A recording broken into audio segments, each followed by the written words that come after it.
Let me tell you a story. It's a story of incredible passion, of science that literally changed the world, and of a brutal, unsolved murder, all taking place in the remote mountains of Rwanda. It's a story of a woman who completely upended our understanding of one of our closest relatives, and in doing so made some extremely dangerous enemies. This is the story of Dian Fossey. So get this. These were the last words Dian Fossey ever wrote. A really powerful thought from a woman whose own future was about to be cut short in the most violent way imaginable. You have to wonder, is this a clue? A hint at the forces that were closing in on her? You know, she's not buried back home in the U.S. She's right here, at her research center in Rwanda, surrounded by the graves of the guerrillas she called her family. It's such a peaceful, final resting place, which makes the central question of her story all the more shocking. How on earth did one of the most famous scientists in the world end up murdered so violently? To really understand how her life ended, we have to go back to the beginning. And her beginning, well, it's not what you'd expect at all. Dian Fossey didn't start out in the jungles of Africa. She started out as a therapist working with kids in Kentucky. I mean, just look at this timeline. It's not your typical path to becoming a world-famous scientist, right? She was an occupational therapist, but she had this deep love for animals. So deep that she took a massive gamble. She borrowed $8,000, that was basically her entire year's salary, just to go to Africa for 7 weeks. That trip changed everything. She met the legendary paleoanthropologist Louis Leakey, who saw something special in her. And just 3 years later, he helped her get back to Africa to start her life's work. And here's the thing. She wasn't alone. Leakey sponsored 3 amazing women who would completely revolutionize primatology. They became known as the Trimates, or sometimes Leakey's Angels. You had Jane Goodall with the chimpanzees, Birute Galdikas with the orangutans, and of course, Dian Fossey with the mountain gorillas. What a team. Okay, so Fossey gets to Africa, she's got her mission, but she's facing this huge problem. How do you study an animal that's incredibly shy, incredibly powerful, and terrified of humans?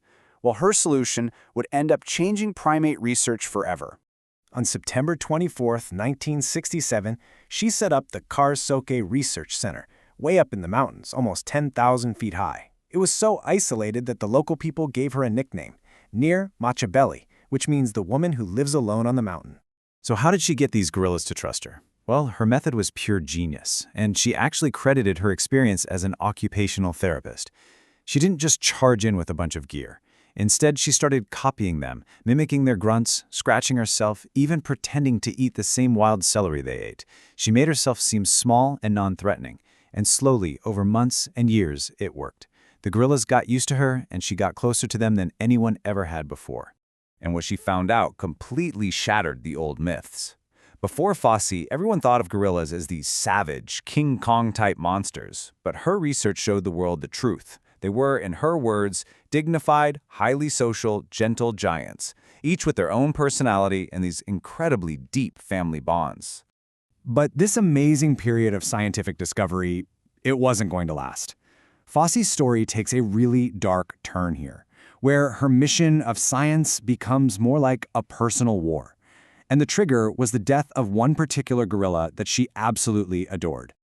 On New Year's Eve in 1977, her favorite gorilla, a silverback named Digit, was killed by poachers.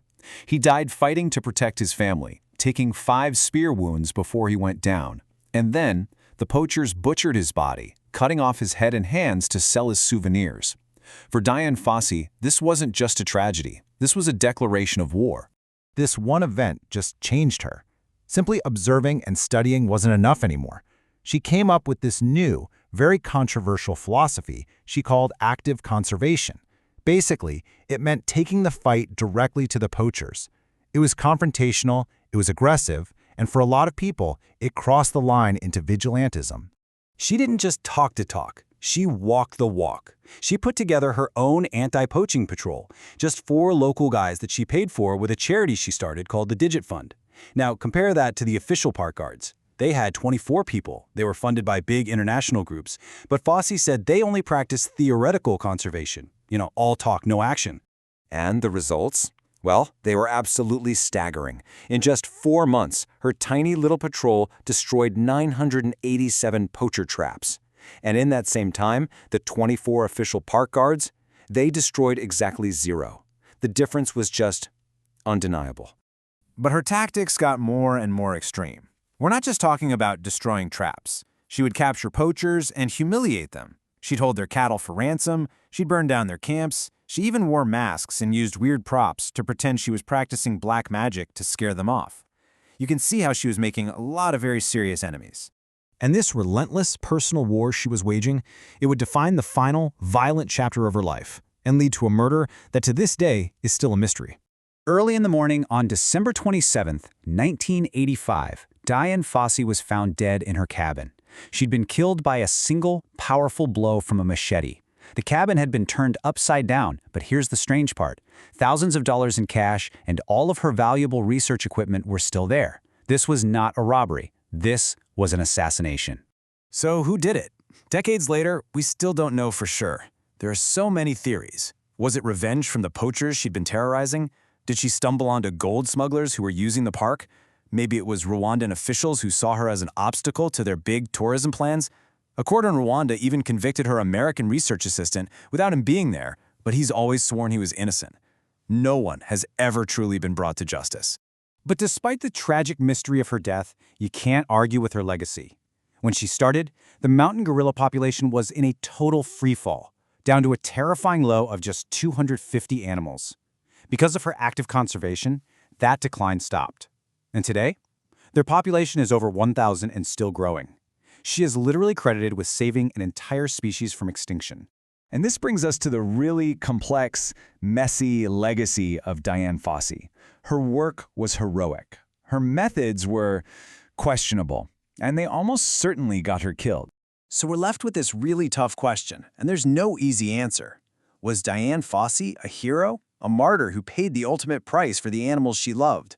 Or was she a dangerous fanatic who took conservation too far, blurring the line between saving a species and breaking the law?